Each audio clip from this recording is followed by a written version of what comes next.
rero namwe mbanje kubashimira mwese mwadutabaye. Ntabwo byoroshye ibyo mvuga kuri Yannick, ariko Yannick mu gihe cyo kubabara cye guhera Faisal twari kumwe guhera ku itariki 23 z'ukwa munani umwaka ushize. Hari abasore mu gihe nabaga naniwe bamfashaga, hari uwitwa Aimable na Fabrice ndumva nabo baza hano.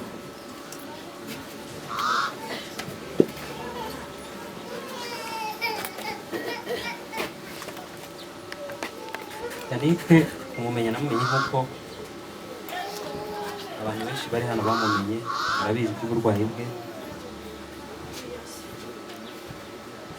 Sihashika naramwumvaga nkumva gutyo, ariko Faisal umunsi ahagera itariki 23 bari mu mukorero operation nibwo nahageze naje kumusura. Yaje gutyo duhuza gutyo kuko umubyeyi yarananiwe. Faisal sihashika yaramubayeho igihe kirekire, numva umutima uje gutyo kuko akazi nari mfite nabaga nakwikontorora kugira ngo mpabe. Iyo nabaga naniwe aba basore nibo nahamagaraga, yaba ari ku ishuri nkambwira nuva ku ishuri wihangane uraryama hano, bakamfasha. Ubwo yaba arangije akazi akaza. Yannick yageze Faisal itariki 23 z'ukwa munani, ku itariki 24 asibamo ku itariki 29 25 amukorera operation kugira ngo bavome kijya kibazo yari afite mu nda. Twarabanye ngeraho mera nk'umuganga we, igihe bamushyizemo icyo bita kateteri yo mu nda iyo agomba gukorerwaho peritoneal dialysis. Ngira ngo atashye mutabona ko atari gifite cya kibazo twese twari tuzi. Hashize icyumweru kimwe kubera yanda yari afite aza kugira ikibazo. Hashize icyumweru bahita bongera batangaza ko agiye kongera gusubira muri salle dope. Kandi ati Claude turihaha, ariko kuko yumvaga hari ubutabazi bwabaye agiye gukira.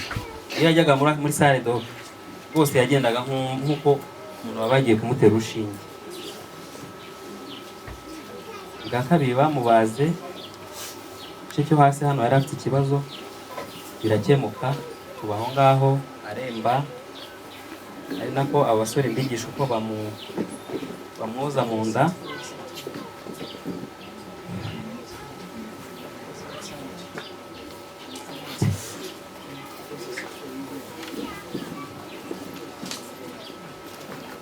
Gusa nubwo agiye anyway kuwa kabiri ntabwo nawe ntiyumvaga ko agiye kugenda pe, kuko yijyanye kuri dialyse kuwa kabiri.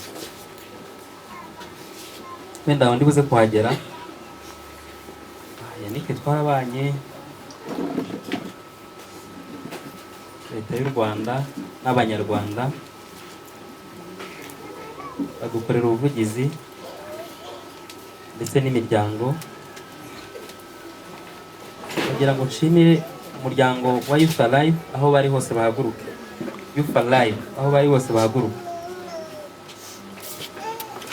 Witwa ko ari Youth Alive bose bahaguruka. Uyu muryango yabagamo baje kudusura ku itariki 13 z'ukwa 9. Yannick mu buzima bwe nibwo nabonye group akunze. N'abana bazanye amafaranga ntaza aho bayakuye. Igihe bazanye 900 ntago nagira isoni zo kubivuga, cyangwa bazanye 900 birantungura. Aho baciye polisi baravuga ngo aba bantu byagenze biki. Faisal ubundi barakumira ariko barabyakiriye. Yari umwana ukunzwe w'umunyamugisha, ntago abandi barwayi hari Faisal bararimita. Ariko iyi groupe nubwo yahageraga babambuye muri Youth Alive bakamenya abari. Nanjye amasaha yose bahagereraga nkamenya ko ari uwa Youth ahageze. Nakoraga uburyo ki bwose yinjira, kuko n'abana b'intwari ntabona uko mvuga, umuryango turabana, agiye yawubagamo, twari benshi, abayobozi bacu baduciyemo ibyiciro kugira ngo tugire organisation yabaga muri famiye Imanzi. Abansaba umubyeyi wacu mu Manzi, Dadi na Mary ko baza hano nabo ndabashimira by'umwihariko batubaye hafi. Twakomeje urugendo dukomeza tugera mu kwa 12, Yannick akira yongera asubira mu rugo kuko bura burwayi uba mu rugo igihe gitoya, iyo uriye nabi ugatusha gatoya ibyo batakubwiye ni ngombwa ngo usubire mu bitaro.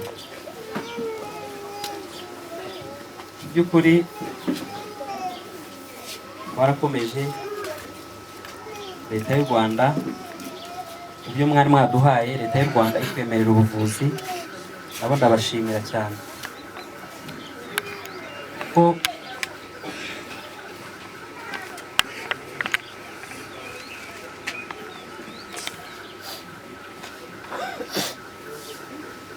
Yannick ejo bundi nibwo yanyibukije arambwira ngo ndabizi twaraje usubira mu kazi ariko mbabaye umfashe urakora uburyo ki ubwira Chantal Faisal, ubwire Justin watwujuje document, ubwire ko kugera mu kwa 9 kugira ngo bibe kare, ongera ubanyibukirize batibagirwa gahunda. Twashatse ibyangombwa vuba vuba mbyirukamo, pasiporo ziraboneka, bahagurutse hano mu kwa mbere turagenda tugera mu Buhinde. Twahageze ku itariki 7 hari nijoro, baratwakira kuko tukihagera batangiye gukora ama examen we n'umudona we.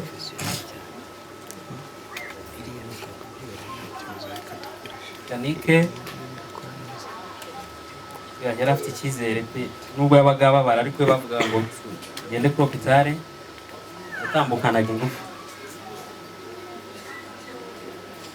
Wabaye aho umunsi umwe bukeye bamujyana muri salle d'op nanone umukuramo ya katiteri ya hano kuko ntabwo bari bukore operation agifite icyo kibazo cya katiteri ya hano mu nda. Tubaho ngaho ba guest house hafi hari hoteli, agira ikibazo uhamagara imodoka cyangwa hari hafi nariranzaga nkambuka vuba vuba ajya kuri hôpital nkamagara imodoka. Bamukuyemo iyo katiteri, tubaho nk'icyumweru, tubona tujya muri hoteli aho twari bwo ducumbika turahaba. Bigeze itariki 10 z'ukwa 2 Yannick yariwe mu nda, ariko mu nda byatangiye ku itariki 9 z'ukwa 12 turi naha bikanga no biza gukara cyane ku itariki 10 z'ukwa 2. Abadokiteri baraterana, hari umudokiteri witwa Sashkila niwe dokiteri mukuru ukora transplant hara kuri bitaro. Barateranye bibaza ikintu kimurya mu nda, ariko impamvu nta yindi nuko yari avuye kuri ya dialyse amenyereye mu nda, byari we ngombwa ko bishoboka ko hari ibyikenese mu nda byari biri kumurya mu nda. Ubwo bahise bandika kumukorera operation.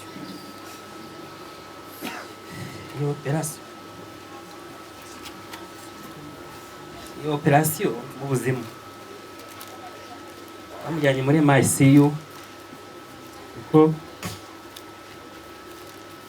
bamujyanye mpari arambwira ati ko ndagiye nta kibazo nahamukanye. Baramujyanye, iyo bamujyanye mu saa 9 ziriya bamugejeje hejuru muri chambre. Uwo munsi abari muri ka itoroshye kujyayo nta kintu byaba bimaze, byasabye ko njye mu gitondo nzindutse kare cyane, nasigaga nimero yanjye, abahinde bari aho bakampamagara, ariko nabyari bigomba ko njye mu gitondo saa 6 na nimugoroba, ariko nakoraga uburyo ki byarangaga nkajya kureba uko ameze. Nabaga mvuye nyuma y'isaha nkemera nkasubira, abahinde twari tumenyeranye. njyayo twabashije kuvugana nimugoroba,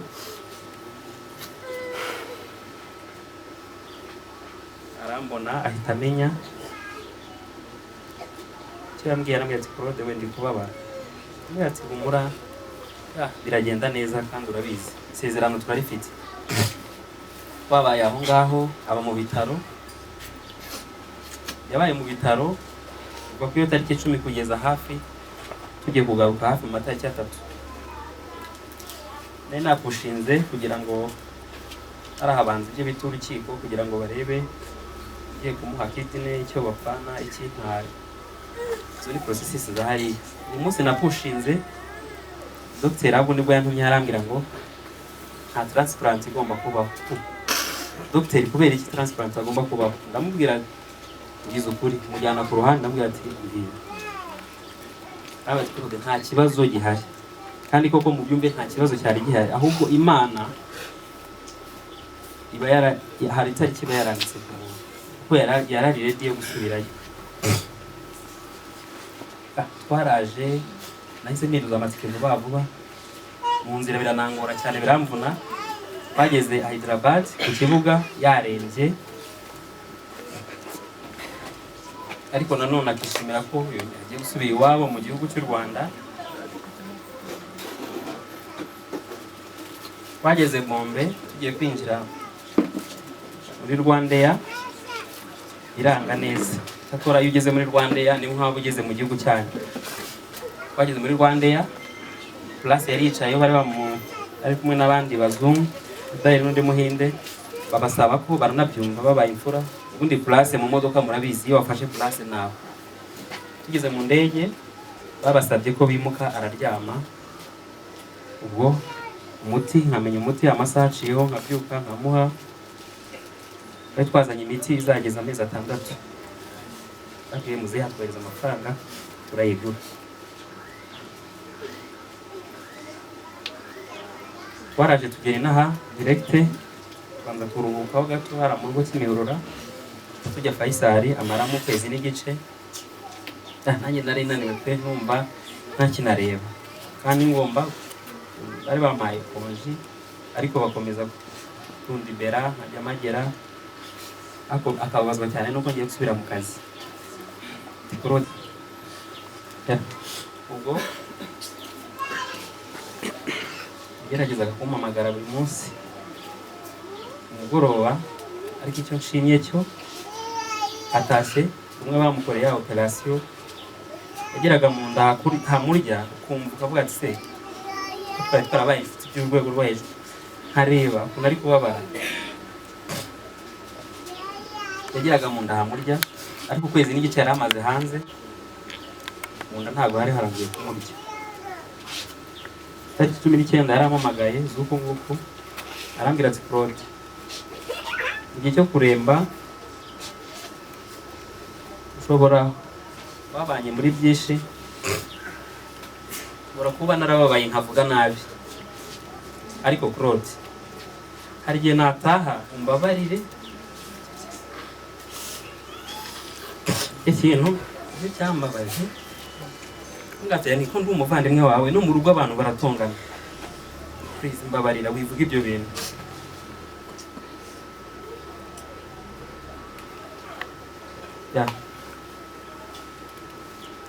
Kwezi n'igice yari amaze hanze. Rero wa kabiri nari ndi mu kazi, ariko nari nafashwe, numvaga mfite umuriro ntazi uko meze, yari ibingibi.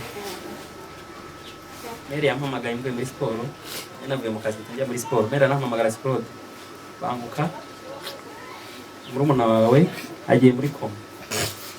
Nahise mbwira abasore ni intwari cyane, baba baryamye, baba bagize bate direct, aba bose bahise bahagera. Nasanga na muzehe na mami, Yannick ndamureba,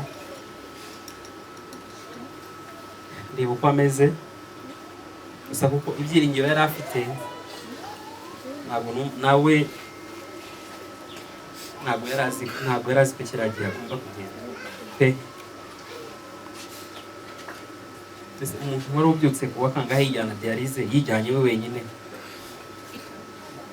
Buriya kiriya kibazo cyabaye biterwa n'ibintu bitatu nk'uko muri Faisal babitubwiye. kuba BP yazamutse ashobora kuviramo amaraso ashobora kwipfundika cyangwa dialyse. Dialyse bijyana amaraso yagarura, ushobora kugera hano bigarura n'amaraso yazibye bikaba ibindi. Nicyo kibazo rero n'ibyo bintu bitatu byabiteye avira mu mutwe. Ari Faisal nijoro ryose narindi numvaga nubwo ndi bubyukire mu kazi saa moya mba namaze kwitegura, ariko numvaga ko ngomba kuhaba. Bahise batubwira ko Faisal yuzuye muri Suwe, CHK haruzuye, bahita badutransfera i Kanombe. Uko yagiye i Kanombe byarangiye umunsi w'ejo. Ndashimira buri muntu wese wagize icyo akora, kuko uyu munsi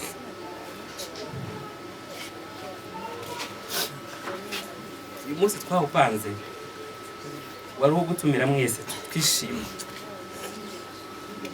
twishima ariko yakanze na mama we urubyiruko, abanyarwanda twishima ko yakize, ariko Imana nuko yabishatse. Ndashimira abanyeshuri ba Saint Aloys ubwo twajyagayo n'abana, ariko baradusapotinze n'icyo gihe ubwo twajyagayo. Nshimira na buri umwe wagize icyo akora ubuzima bwa Yannick. Imana imumugisha. Murakoze. Byinshi babivuze. Yannick njya kumumenya nabonye social media, mbona abantu bapostinga umuntu ufite ikibazo, ndasi yashika hari umudokiteri w'inshuti yanjye ndamubaza uyu muntu yabarwariye wanjye, arambwira ati yaraharwariye ariko baramujyanye bamenye Faisal. Noneho mbona umushuti wanjye yapostinze ari kuvuga ngo bari hafi kujya gusura Yannick aho arwariye Faisal. Ndamubwira byashoboka ko nagenda nkajyana namwe gusura gufasha Yannick. Aranyemerera nshyira muri groupe, itari kiragera kujyayo nibwo namenye Yannick. Mu muryango nk'uko bivuze mugenzi wanjye niko witwa Youth Alive Organization, ni urubyiruko rwari rwaribumbiye hamwe gukora ibikorwa by'urukundo bidafite inyungu. Nibwo nanjye ninjiye muri uwo muryango mu buryo buri official, njyamo nyuma baduha famille, nibwo Yannick ari murumuna wanjye muri famille. Nubwo twamenye ari kwa muganga, yahoraga ari murumuna wacu. Nk'uko yabivuze yakomeje kurwarira Faisal.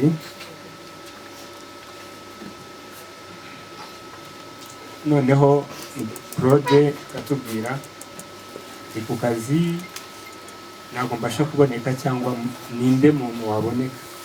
Nkamubwira ndava ku kazi ariko mfite ishuri, ariko ishuri n'ejo nabyiga cyangwa ejo bundi, nimva ku kazi ndaza kukureba. Ni byinshi bya Yannick, twararanye amajoro menshi, ariko ijoro nibuka ni umunsi bwari bucya ari ubwe Noheli, ijoro bucyabaye Noheli. Icyo gihe Claude yahavuye saa yine, Yannick turararana, ngira ngo arasinzira, ntabwo yari ari kuribwa, nta kibazo yari afite. Ariko Yannick bwageze saa 12 za mu gitondo, Yannick tukiri maso tuganira, kuko iminsi yose namurwazaga ntabwo twari twakamenyanye cyane, urwaza umuntu urumva yarakimeze nabi. Ariko uko twararanaga twagendaga tumenyerana. Uwo munsi twaraganiriye bihagije kugeza mu gitondo, guhera saa 4 z'ijoro tugeza saa 12 za mu gitondo. Claude yaraje aratubwira mwaryamye, twaryamye, kuko aratubwira ntabwo mwaryamye kandi mwankoreye amakosa. Atoka nta kibazo, twari turi kuganira, nta n'ibitotsi yari afite kuko manywa yaryamye. Ariko umuntu najya yitaba Imana, ndakeka Yannick araheza kurusha ahangaha. Yaruhutse, yakize ububabare n'imiruho yo ku isi. Niba yaruhutse, ariko umuntu twari tuvuga yari bagenzi be biganye hasi, ntabwo njye twiganye, ariko mu gihe gito twabanye tujye kujya tugira icyo umuntu adusigira, tujye tugira ikintu tumukuraho. Yannick ndibuka numvaga ko amaze nk'amezi 2 arwaye cyangwa 6 wenda, ariko arambwira ati ambwira igihe yarahamaze numva ariko wumva nta cyizere ifitiye akajya ambwira ni nk'uko umuntu yakubaza akakubaza ikintu ariko afite igisubizo akambaza ngo impamvu ubona nzakira bari batarajya mu bwinde ariko byari biri hafi cyane ndamubwira ni uzakira mfite urugero mfite abantu benshi bagiye bagakora ya operasiyo ikagenda neza yani uzakira kandi uzagaruka akambwira ibyo byose ku ishuri abana yafashaga ibiki ambwira niki humura uzagenda kandi uzakira ugaruka amahoro ikintu twamwigiraho ibintu byose yahoraga yumva ko byaba mu nzira iri positive icyo kintu si ukubica hirya cyangwa ngo ni iki ntiyahindutse aho biganye hasi niko yarakimeze ni wa muntu ukugira inama akakubwira ngo ese yabanzaga kubaza ese urubyiruko bagenzi banjye ntabwo bansize nzasanga barageze kure ku ishuri amubwira nike amahirwe bagize gutangira kaminuza hari abandi babuze diplome hari n'abandi barangije babura uko bakomeza kaminuza wagize chance urayitangira kurwara naho byikururira ariko aho bivuye naho bigeze yani tuzakira arambwira ati nzakira ikanje mu Buhinde nko mu kwa kane we yabaraga mu kwa kane mu kwa kane nzaba nakiza arambwira ati cyane n'amezi 3 bazaguha bimaze gukora operation ntatinze kuri ibyo Yannick yarazi kuganira njyewe naburaga ibiganiro muganiriza numva ari umuntu unaniwe urwaye yaranganiriza azi kuganira buryo tujye tugira ikintu umuntu adusigira tuzamwigira ikindi ndakeka ndi mu bantu ba mbere bagiye kugaruka mu Rwanda bavuga muri India yarambwiye ati 11:00 usange kuri airport nta bandi bantu babizi nshaka kugusanga airport ese Claude airport neza gukorera iki ati turatashye gabakora operation muratinze Imana ishimwe ati no ndakubwira ukuntu bimeze ndabwira n'amahoro ati n'amahoro ndashima ko Yannick aruhutse ndashimira Claude umutima ndashimira n'undi buri wese wagize uruhare rwo kugera Yannick kino gihe nagifata ko si ukubabara nk'uko bamwe babivuga ntabwo Yannick kwari ukubabara cyari igihe cyo kugira ngo nanjye mumenye n'abandi bamumenye agire urugero rwiza basigira hari icyo tumwigiyeho hari n'icyo tuzajya tumwibukiraho murakoze kandi mukomere